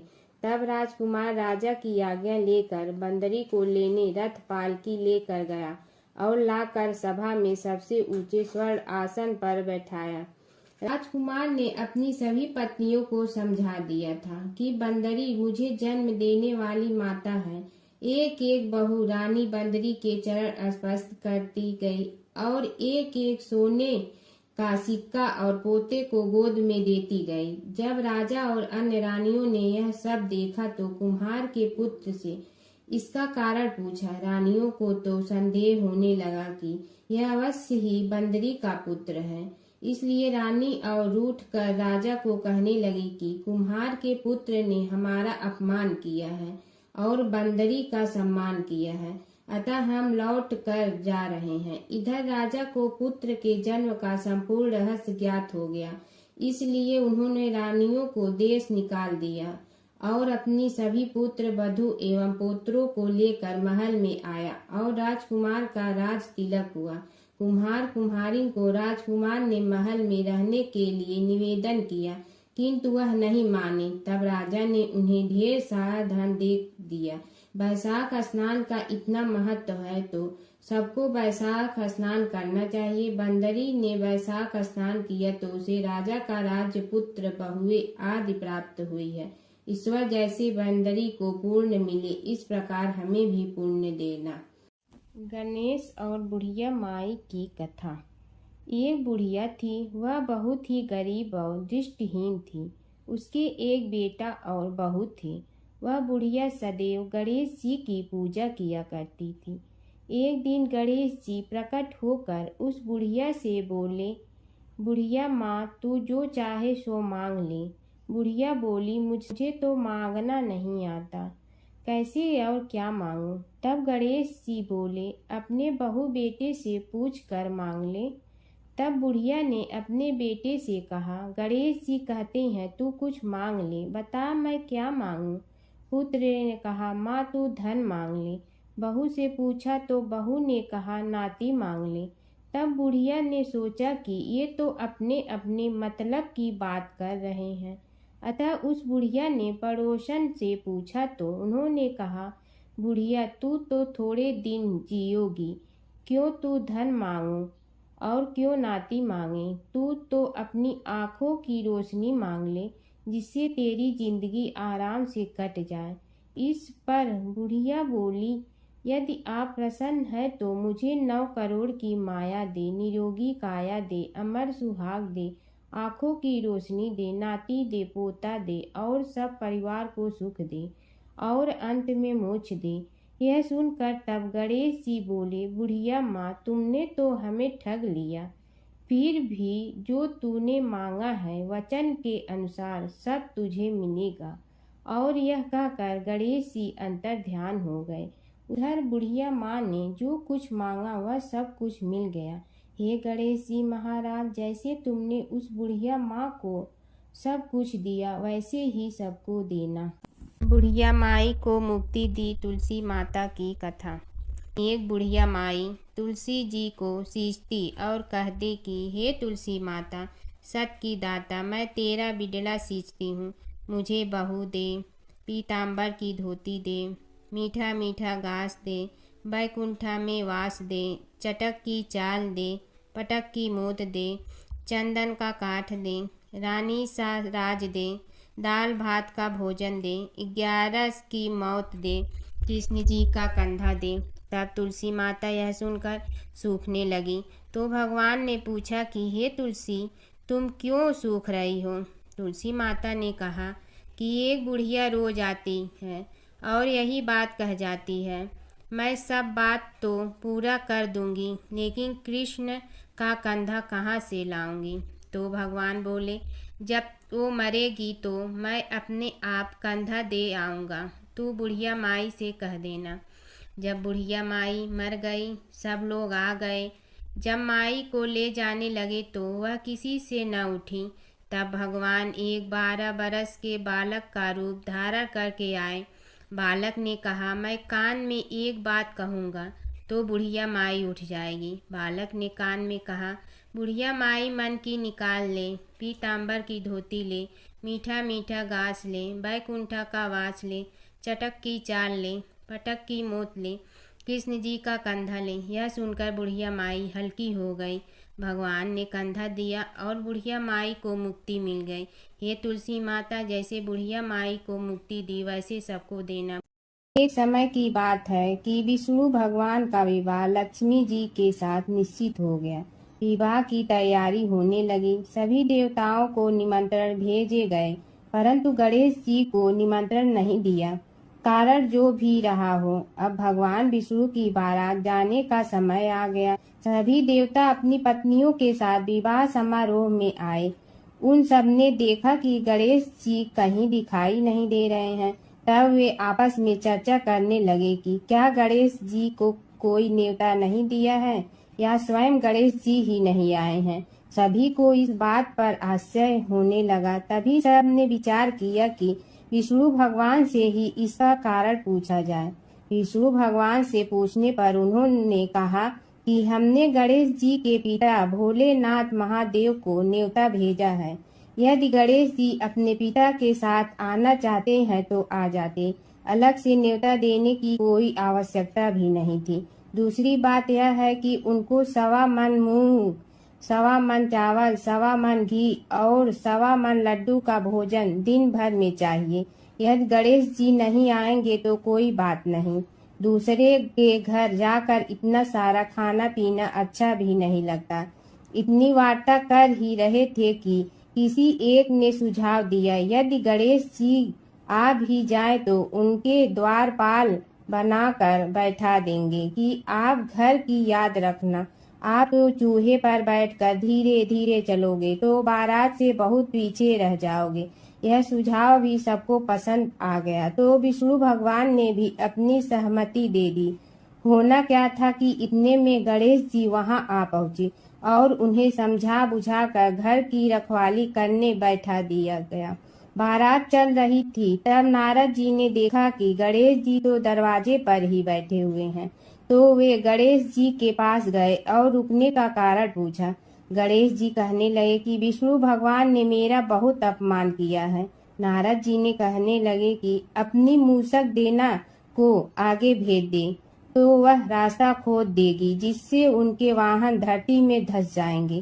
तब आपको सम्मान पूर्वक बुलाना पड़ेगा। अब तो गणेश जी ने अपनी मूसक सेना जल्दी से आगे भेज दी और सेना ने जमीन पोली कर दी। जब बारात वहां से निकली तो रथों के पहिए धरती में धंस गए। लाख कोशिश करे परंतु पहिए नहीं निकले। सभी ने अपने अपने उपाय किए परंतु पहिए तो नहीं निकले, बल्कि जगह जगह से टूट गए। किसी की समझ में नहीं आ रहा था कि अब क्या किया जाए। तब तो नारद जी ने कहा, आप लोगों ने गणेश जी का अपमान करके अच्छा नहीं किया। यदि उन्हें मना कर लाया जाए तो आपका कार्य सिद्ध हो सकता है और यह संकट टल सकता है। शंकर भगवान ने अपने दूत नंदी को भेजा और वे गणेश जी को लेकर आए। गणेश जी का आदर सम्मान के साथ पूजन किया। तब कहीं रथ के पहिए निकले। अब रथ के पहिए निकल के परंतु टूट फूट गए तो उन्हें सुधारे गए। पास के खेत में खाती काम कर रहा था, उसे बुलाया गया। खाती अपना कार्य करने के पहले श्री गणेशाय नमः कहकर गणेश जी की वंदना मन ही मन करने लगा। देखते ही देखते खाती ने सभी पहियों को ठीक कर दिया। तब खाती कहने लगा कि हे देवताओं, आपने सर्वप्रथम गणेश जी को नहीं मनाया होगा और न ही उनकी पूजन की होगी, इसीलिए तो आपके साथ यह संकट आया है। हम तो मूर्ख अज्ञानी हैं, फिर भी पहले गणेश जी को पूजते हैं, उनका ध्यान करते हैं। आप लोग तो देवतागण हैं, फिर भी आप गणेश जी को कैसे भूल गए।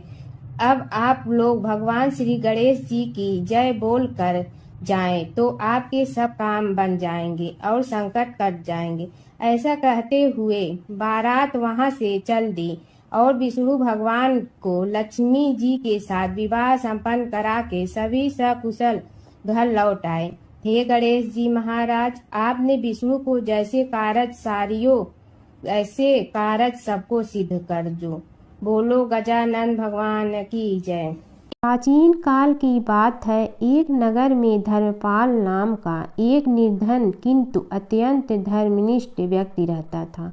वह न तो अधिक पूजा पाठ जानता था और न ही उसके पास धन था, परंतु उसके हृदय में भगवान विष्णु के प्रति अपार श्रद्धा थी। प्रतिदिन प्रातः स्नान कर भगवान विष्णु का स्मरण करता और तुलसी दल अर्पित करता। तब भी वह हरि नाम का जाप करता रहता। एक दिन किसी कारणवश वह पूजा न कर सका। मन में ग्लानि हुई और रात को उसने भगवान विष्णु से क्षमा याचना की। उसी रात उसे स्वप्न में विष्णु ने दर्शन दिए और कहा, हे भक्त, जो भी व्यक्ति श्रद्धा से मेरा स्मरण करता है, मैं उसके सभी पाप हर लेता हूँ। भक्ति में विधि नहीं, भाव प्रधान होता है।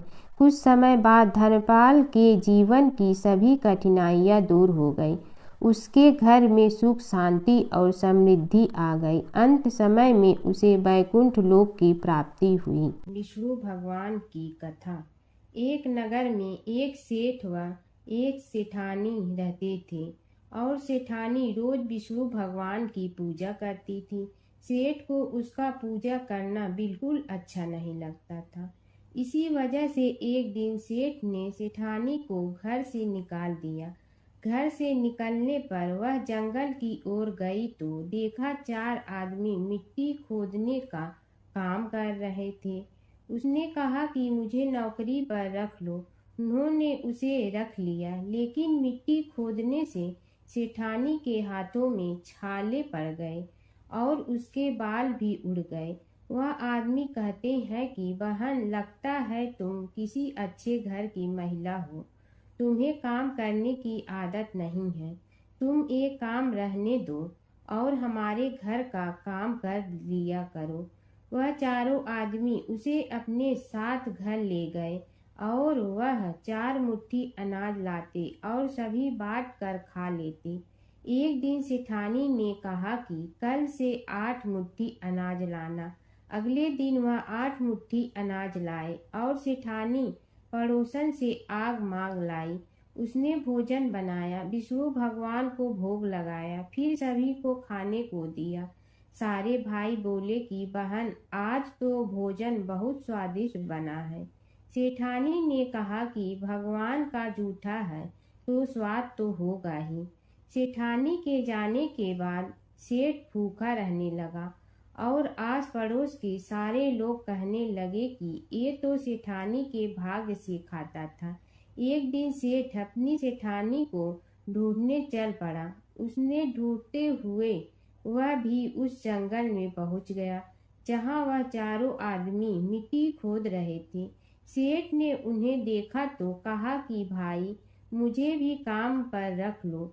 उन आदमियों ने उसे काम पर रख लिया, लेकिन मिट्टी खोदने से उसके भी हाथों में छाले पड़ गए और बाल उड़ने लगे।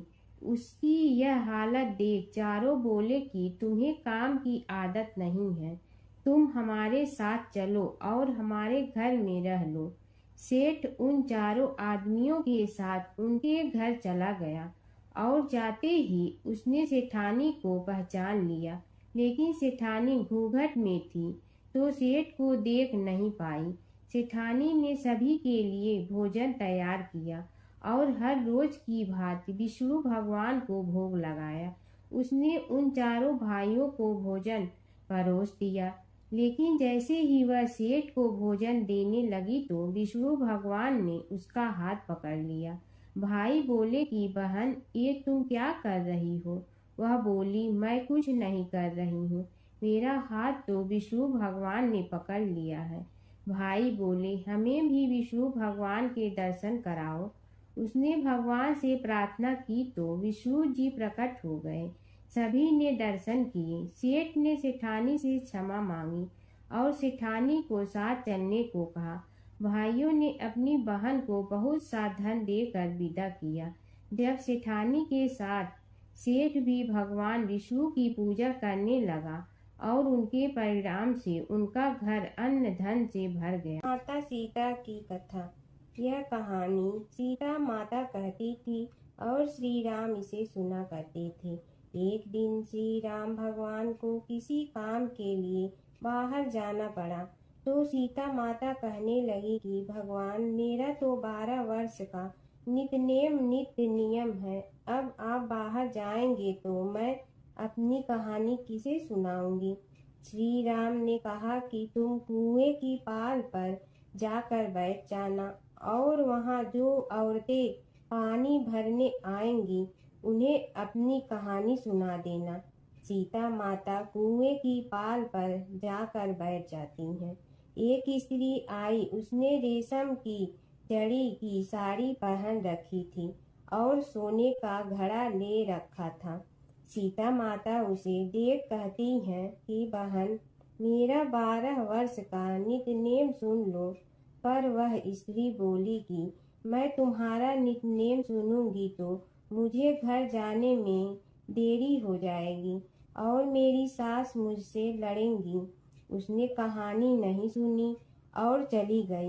उसकी रेशम जड़ी की साड़ी फट गई। सोने का घड़ा मिट्टी के घड़े में बदल गया। सास ने देखा तो पूछा कि ये किसका दोष अपने सिर लेकर आ गई है। बहू ने कहा कि कुएं पर एक औरत बैठी थी। उसने कहानी सुनने के लिए कहा, लेकिन मैंने सुनी नहीं, जिसका यह फल मिला है। बहू की बात सुनकर अगले दिन वही साड़ी और घड़ा लेकर सास कुएं की पाल पर गई। सास को वहीं माता सीता बैठी मिली तो माता सीता ने कहा कि बहन, मेरी कहानी सुन लीजिए। सास बोली कि एक बार छोड़, मैं तो 4 बार कहानी सुन लूंगी। राम आए, लक्ष्मण आए, देश के पुजारी आए, नित नेम का नेम लाए, आओ राम बैठो राम। तपी रसोई जियो राम, माखन मिश्री खाओ राम। दूध बतासा पियो राम, सूत के पलका मोठो राम। साल दुसाला पोठो राम, साल दुसाला ओढ़ो राम। जब बोलो जब राम ही राम, राम संवारे सबके काम। खाली घर भंडार भरेंगे, सबका बेड़ा पार करेंगे। श्री राम जय राम जय जय राम। सास बोली कि बहन, कहानी तो बहुत अच्छी लगी।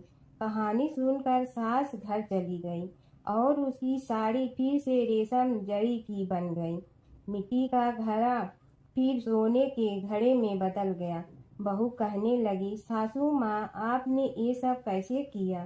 सास ने कहा कि बहू, तू दोष लगा के आई थी और मैं अब दोष उतार कर आ रही हूँ।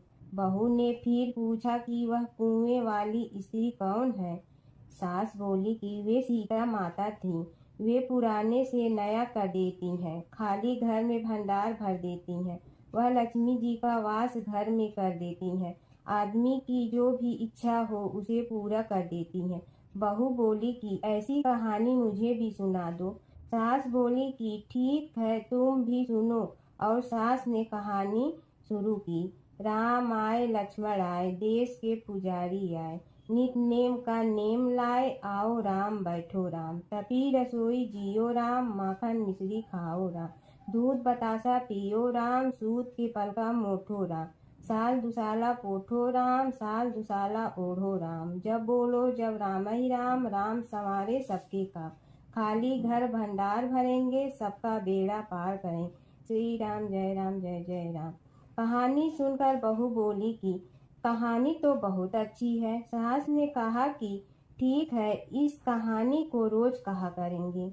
अब सास बहू रोज सवेरे उठती, नहाती धोती और पूजा करने के बाद नित नेम की सीता की कहानी कहती। एक दिन उनके यहाँ एक पड़ोस की औरत आई और बोली कि बहन, जरा सी आँच दे ना। तो वह बोली कि आज तो अभी हमने जलाई ही नहीं।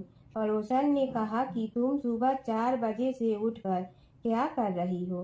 फिर उन्होंने कहा कि सुबह उठकर हम पूजा करते हैं, फिर सीता माता की नित नेम की कहानी कहते हैं।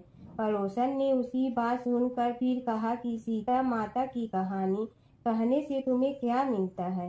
वे बोली कि इनकी कहानी कहने से घर में भंडार भर जाते हैं, सारे काम सिद्ध होते हैं, मन की इच्छा भी पूरी हो जाती है। पड़ोसन कहती है कि बहन ऐसी कहानी तो मुझे भी सुना दो।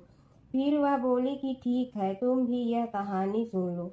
राम आए लक्ष्मण आए, देश के पुजारी आए, नित नेम का नेम लाए, आओ राम बैठो राम। सारी कहानी सुनने के बाद पड़ोसन कहने लगी, बहन कहानी तो मुझे बहुत अच्छी लगी। अब वह पड़ोसन भी नित नेम सीता माता की कहानी कहने लगी।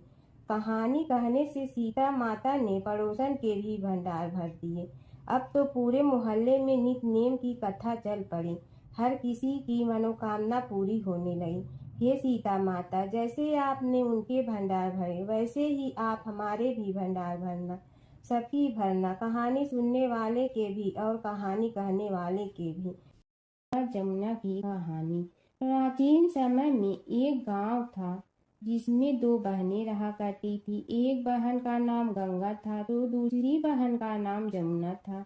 एक बार दोनों बहनें एक साहूकार के खेत से गुजर रही थी तो जमुना ने 13 दाने जौ के तोड़ लिए, जिसे देख गंगा बोली कि तुझे तो ग्रहण लग गया, तूने चोरी की है। इस पर जमुना बोली कि अब मेरा ग्रहण कैसे धुलेगा। गंगा ने कहा कि तुझे 12 साल तक साहूकार के यहाँ नौकरी करनी पड़ेगी, तभी तेरा पाप धुलेगा और ग्रहण से मुक्ति मिलेगी। जमुना साहूकार के यहाँ नौकरी के लिए जाती है और अपने लिए काम मांगती है। साहूकार उसे काम पर रख लेता है, लेकिन काम करने से पहले जमुना उसे कहती है कि मैं सारे काम करूंगी लेकिन 4 काम नहीं करूंगी। जूठे बर्तन नहीं मांजूंगी, झाड़ू नहीं लगाऊंगी, बिस्तर नहीं बिछाऊंगी और दिया नहीं जलाऊंगी। 12 साल के बाद कुंभ का मेला लगा तो साहूकारनी भी कुंभ नहाने जाने लगी। जमुना ने उसे जाते देख कहा कि कुंभ के मेले में मेरी बहन गंगा मिलेगी तो उसे यह सोने का टक्का दे देना, इससे वह अपने हाथों में सुंदर चूड़ियां पहन लेगी। साहूकारनी ने कुंभ के मेले में गंगा को वह सोने का टका दे दिया। गंगा ने उनसे वह टका लेते हुए कहा कि मेरी बहन को कहना कि उसके 12 वर्ष पूरे हो गए हैं, अब वह वहां वापिस आ जा।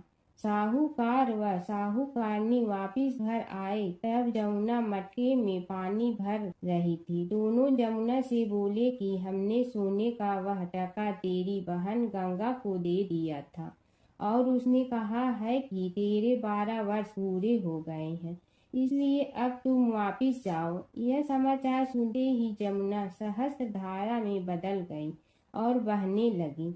जमुना जी का यह रूप देखकर साहूकार और साहूकारनी परेशान हो गई थी। हमारे घर में जमुना माता ने काम किया, हमें तो अब ग्रहण लग गया है, हम यह ग्रहण कैसे उतारेंगे। जमुना भागकर गंगा माता के पास चली गई। गंगा ने जमुना से पूछा कि तुम साहूकारनी से कुछ कहकर आई हो या ऐसे ही बिना बताए आ गई। तब जमुना बोली कि मैं तो कुछ भी बताकर नहीं आई हूँ। गंगा ने कहा कि जा उन्हें धीरज दे आ, नहीं तो उन्हें जीवन भर असंतोष ही रहेगा। गंगा के कहने पर जमुना माता ने साहूकारनी को सपने में दर्शन दिए और कहा कि तुम दोनों उल्टे माथे क्यों पड़े हो, जाओ उठकर खाओ पियो। तब दोनों बोले कि हम कैसे उठें, हमें तो ग्रहण लगा है, क्योंकि हमने उल्टे सीधे और पता नहीं कितने नीच कार्य आपसे कराए हैं। तब जमुना जी बोली कि तुम्हें ग्रहण नहीं लगा है, ग्रहण तो मुझे लगा था कि मैंने तुम्हारे खेत से 13 दाने जौ के चुराए थे। मैं तो अपना ग्रहण उतारने तुम्हारे घर आई थी। मेरा ग्रहण तुम्हारे घर में 12 वर्ष तक रहने से उतर गया है और मेरी मुक्ति हो गई है। जमुना जी ने कहा कि तुम्हें कोई ग्रहण नहीं लगा है, उल्टे मेरे 12 वर्ष तक यहाँ रहने से तुम्हारी भी मुक्ति हो गई है। यह कहकर जमुना जी स्वप्न से चली गई। दोनों उठकर देखते हैं कि उनके घर में पहले से भी अधिक धन हो गया है।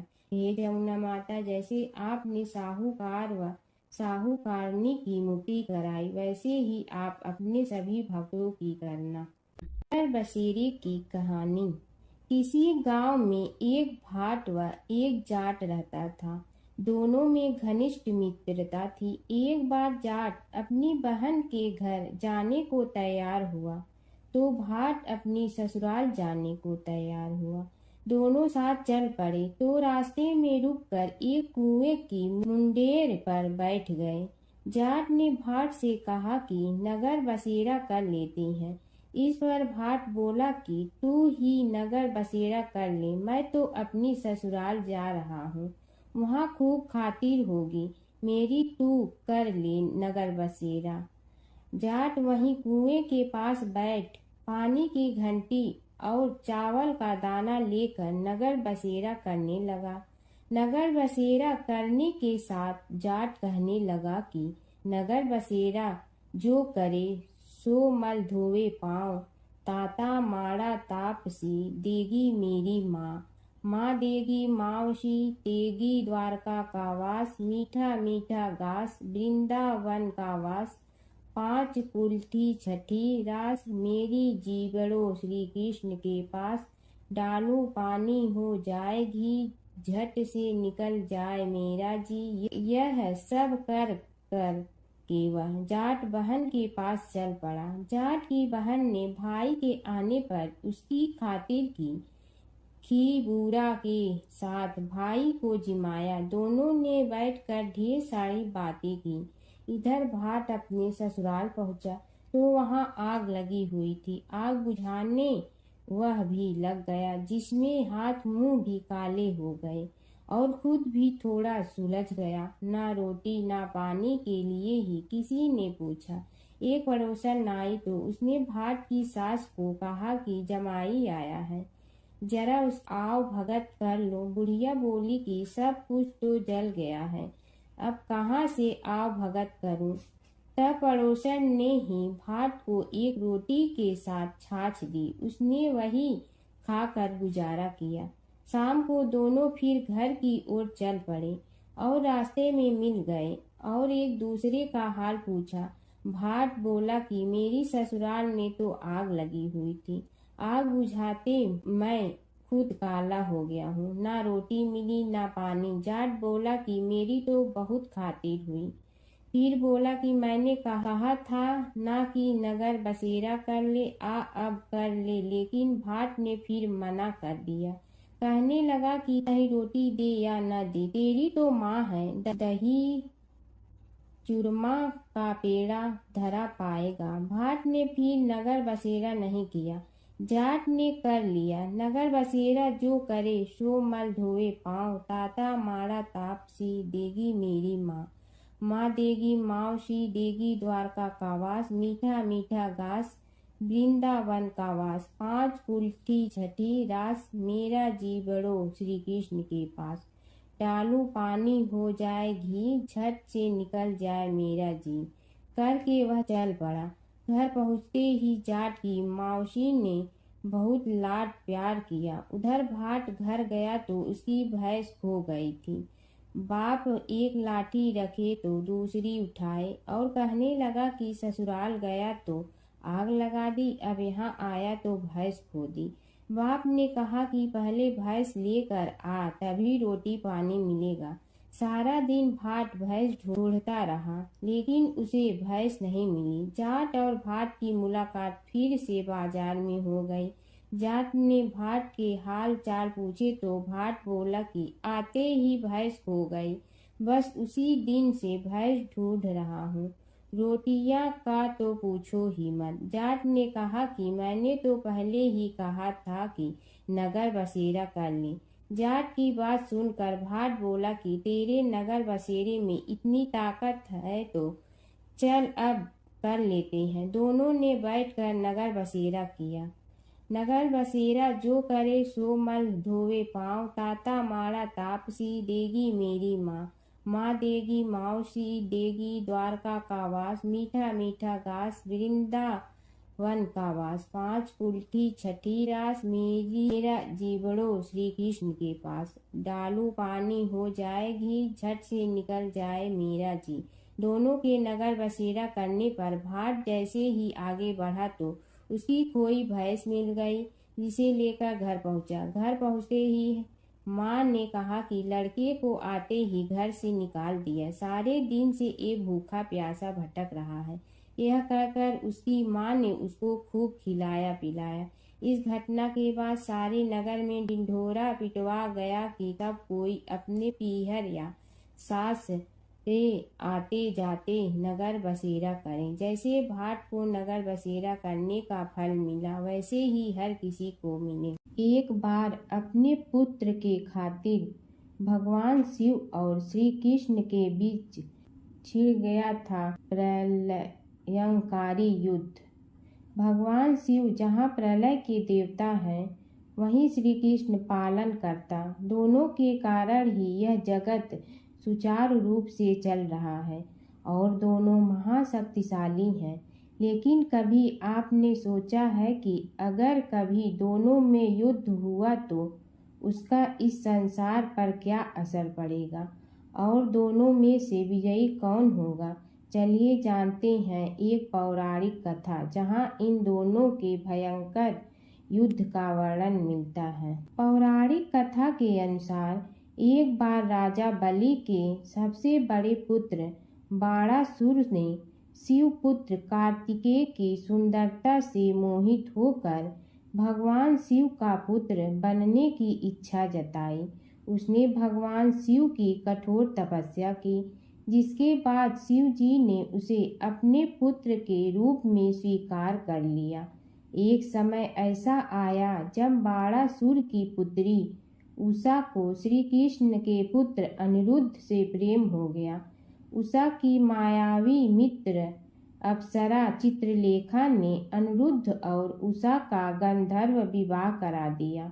जब बाणासुर को यह बात पता चली तो उसने अनिरुद्ध का अपहरण कर उसे अपना बंदी बना लिया।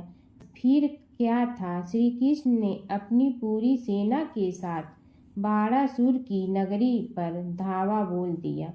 श्री कृष्ण और बाणासुर का युद्ध। बाणासुर श्री कृष्ण की नारायणी सेना से अकेले नहीं लड़ सकता था, इसलिए उसने भगवान शिव से मदद मांगी। अब युद्ध में श्री कृष्ण की नारायणी सेना के विरुद्ध बाणासुर की सेना के साथ भगवान शिव और कुमार कार्तिकेय भी लड़ रहे थे। युद्ध इतना भयानक था कि एक पल को लगा कि भगवान शंकर ने अग्निशस्त्र से गरुड़ पर सवार श्री कृष्ण, बलराम और प्रद्युम्न मारे गए। लेकिन उसी समय श्री कृष्ण ने वरुणास्त्र का प्रयोग कर महादेव के अग्नेस्त्र को शांत कर दिया। फिर शिव जी के अस्त्रों के जवाब में श्री कृष्ण ने वैष्णवास्त्र का प्रयोग किया, जिससे संपूर्ण जगत अंधकार में डूब गया। गुस्से में भगवान शंकर ने 4 पंखा वाला बाण अपने हाथ में ले लिया तो श्री कृष्ण ने जीभरास्त्र उठाया। इस तरह यह युद्ध समय के साथ विकराल हो गया और इस युद्ध से समस्त सृष्टि में हाहाकार मच गया।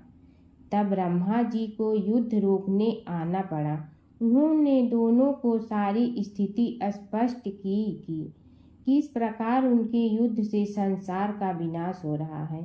उनके समझाने के बाद महादेव युद्ध में पीछे हट गए, लेकिन कार्तिकेय और बाणासुर भगवान श्री कृष्ण से युद्ध करते रहे। जब श्री कृष्ण ने बाणासुर को परास्त किया, अंत में भगवान श्री कृष्ण ने युद्ध में बाणासुर को पराजित करने के लिए अपना सुदर्शन चक्र प्रयोग किया और उसकी मदद से बाणासुर के सहस्त्र भुजाओं को काट डाला। जैसे ही श्री कृष्ण अपने चक्र से उसका वध करने लगे, कार्तिकेय के साथ महादेव वहां फिर से पहुंच गए, लेकिन इस बार उन्होंने युद्ध करने के बजाय श्री कृष्ण से बाणासुर को माफ करने का अनुरोध किया। भगवान शिव ने श्री कृष्ण से कहा कि मैंने इसे अभय दान दिया है, इसलिए अगर आप इसका वध कर देंगे तो मेरा वचन झूठा पड़ जाएगा। शिव जी के ऐसा कहने पर श्री कृष्ण ने बाणासुर को क्षमा कर दिया और अनिरुद्ध उषा सहित अपनी पूरी सेना लेकर वहां से चल दिए। बाणासुर को आज भी अजर अमर माना जाता है और बाद में भगवान शिव के उसे अपने गढ़ों में शामिल कर लिया। प्राचीन काल की बात है। नैमिषारण्य क्षेत्र में ऋषि, महर्षि और साधु संतों का समाज जुड़ा था। उसमें श्री सूत जी भी विद्यमान थे।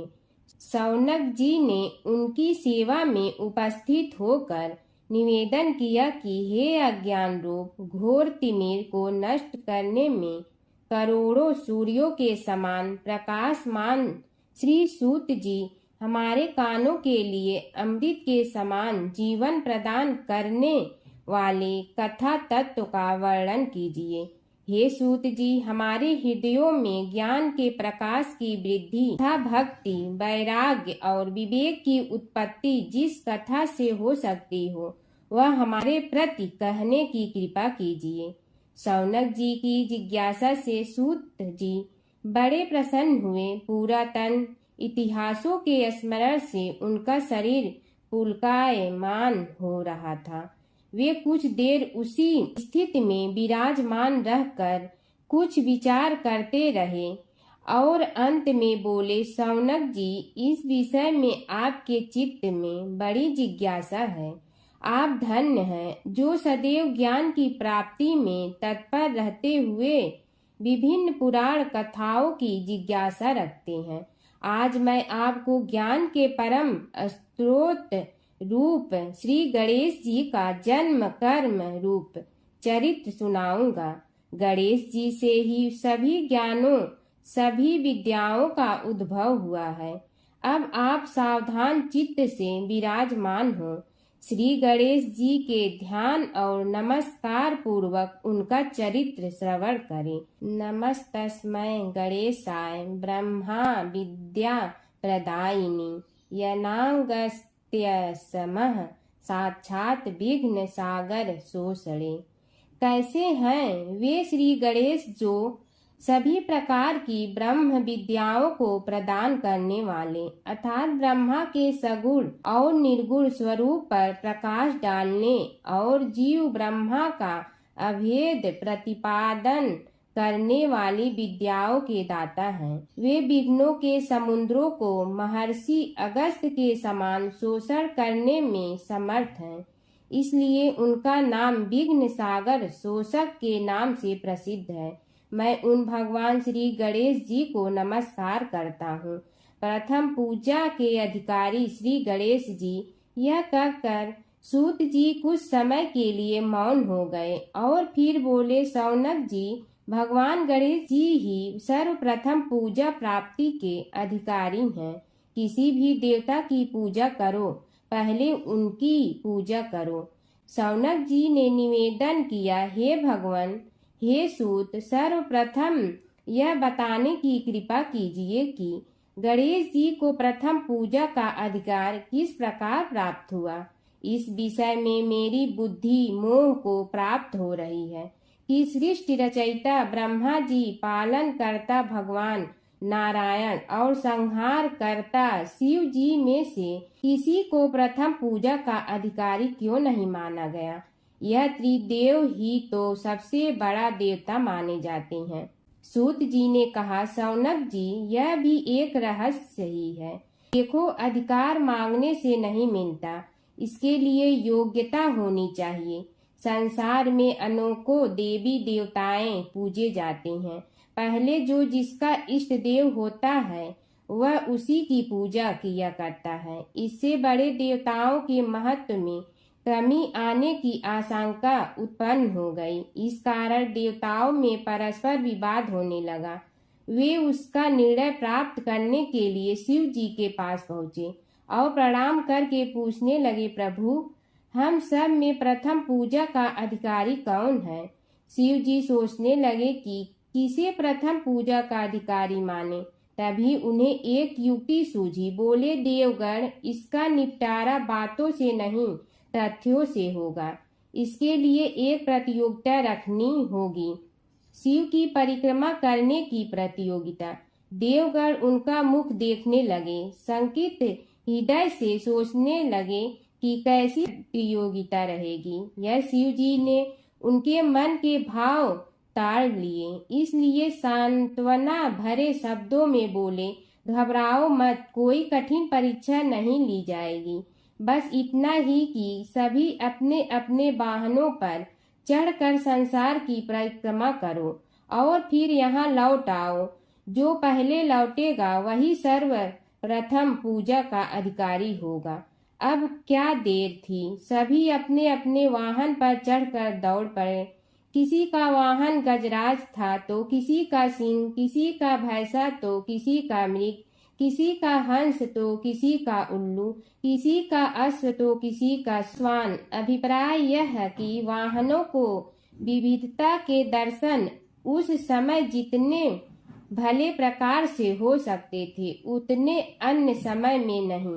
सबसे गया बीता वाहन गणेश जी का था मूषक, उससे चूहा भी कहते हैं। ऐसे वाहन के बल भरोसे इस प्रतियोगिता में सफल होना तो क्या, सम्मिलित होना भी हास्यास्पद है।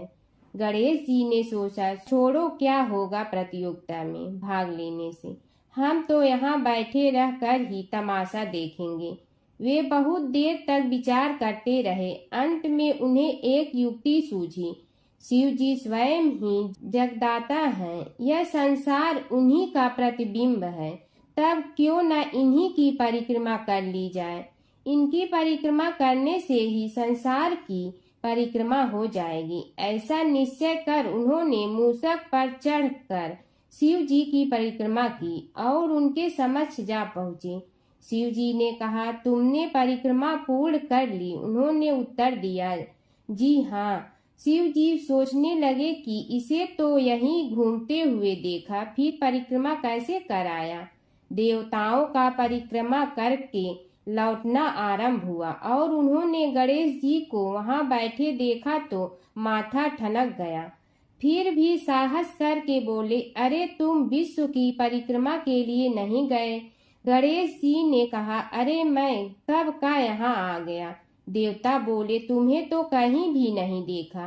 गणेश जी ने उत्तर दिया, देखते कहाँ से, समस्त संसार शिव जी में विद्यमान है। इनकी परिक्रमा करने से ही संसार की परिक्रमा पूर्ण हो गई। सूत जी बोले, शौनक, इस प्रकार गणेश जी ने अपनी बुद्धि के बल पर ही विजय प्राप्त कर ली। उनका कथन सत्य था, इसलिए कोई विरोध करता भी तो कैसे। बस उसी दिन से गणेश जी की प्रथम पूजा होने लगी। हर व्रत कथा के साथ पढ़ी और सुनी जाने वाली लपसी तपसी की यह कहानी।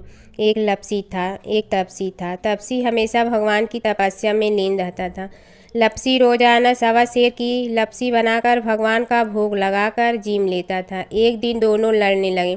तपसी बोला, मैं रोज़ भगवान की तपस्या करता हूँ, इसलिए मैं बड़ा हूँ। लपसी बोला, मैं रोज़ भगवान को सवा सेर लपसी का भोग लगाता हूँ, इसलिए मैं बड़ा हूँ। नारद जी वहाँ से गुजर रहे थे। दोनों को लड़ता देखकर उनसे पूछा कि तुम क्यों लड़ रहे हो। तपसी ने खुद के बड़ा होने का कारण बताया और लपसी ने अपना कारण बताया। नारद जी बोले, तुम्हारा फैसला मैं करूँगा। दूसरे दिन लपसी और तपसी नहाकर अपनी रोज की भक्ति करने आए तो नारद जी ने छुपकर 1.25 करोड़ की एक एक अंगूठी उन दोनों के आगे रख दी। तपसी की नज़र उस अंगूठी पर पड़ी जो उसने चुपचाप अंगूठी उठाकर अपने नीचे दबा ली। तब लपसी की नज़र अंगूठी पर पड़ी, लेकिन उसने ध्यान नहीं दिया। भगवान को भोग लगाकर लपसी खाना खाने लगा। नारद जी सामने आए तो दोनों ने पूछा कि कौन बड़ा, तो नारद जी ने तपसी से खड़ा होने को कहा। वो खड़ा हुआ तो उसने नीचे दबी अंगूठी दिखाई पड़ी। नारद जी ने लपसी से कहा, तपस्या करने के बाद भी तुम्हारी चोरी करने की आदत नहीं गई, इसलिए लपसी बड़ा है और तुम्हें तुम्हारी तपस्या का कोई फल भी नहीं मिलेगा। तपसी शर्मिंदा होकर माफ़ी मांगने लगा। उसने नारद जी से पूछा, मुझे मेरी तपस्या का फल कैसे मिलेगा?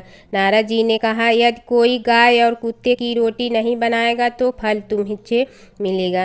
यदि कोई ब्राह्मण को भोजन करवा कर दक्षिणा नहीं देगा तो फल तुम्हें मिलेगा। यदि कोई साड़ी के साथ ब्लाउज नहीं देगा तो फल तुझे मिलेगा। यदि कोई दिए से दिया जलाएगा तो फल तुम्हें मिलेगा। यदि कोई सारी कहानी सुने लेकिन तुम्हारी कहानी नहीं सुने तो फल तुझे मिलेगा। उसी दिन से हर व्रत कथा कहानी के साथ लपसी तपसी की कहानी भी सुनी और कही जाती है। ओम जय जगदीश हरे स्वामी जय जगदीश हरे, भक्त जनों के संकट क्षण में दूर करे। ओम जय जगदीश हरे, जो ध्यावे फल पावे, दुख बिन दे मन का, सुख संपत्ति घर आवे, कष्ट मिटे तन का। ओम जय जगदीश हरे, मात पिता तुम मेरे, शरण कहूँ किसकी, तुम विनय और न दूजा, आस करूँ जिसकी। ओम जय जगदीश हरे, तुम पूर्ण परमात्मा, तुम अंतर्यामी, पार ब्रह्म परमेश्वर, तुम सबके स्वामी। ओम जय जगदीश हरे, तुम बिंदा के सागर, तुम पालन करता, मैं मूर्ख कल काम, कृपा करो भरता।